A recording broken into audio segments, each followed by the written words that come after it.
go back a few months after you beat Hughie Fury, and I think that was great experience for you and exposure for you in the UK.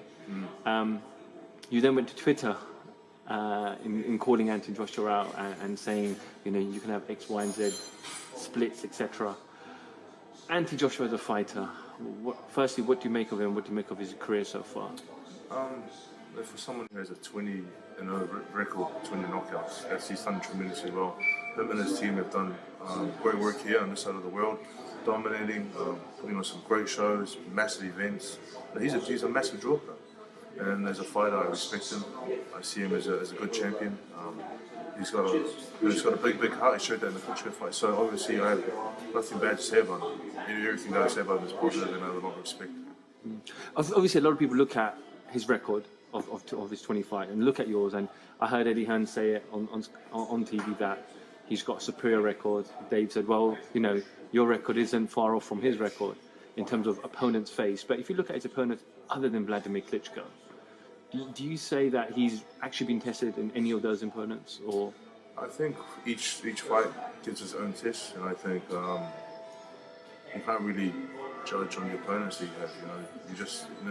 He has to just deal with what's in front of him. So you can't really judge on that.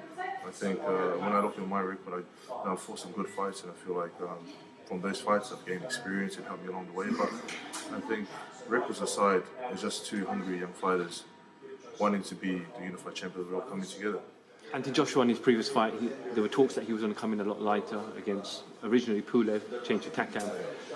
He came in a stone heavier, and he didn't seem the same Anthony Joshua that we've seen before, that ruthless, sharp speed, etc. Yeah. It's quite sluggish, quite slow. Did you see that as well, and kind of how do you plan to take on the attack?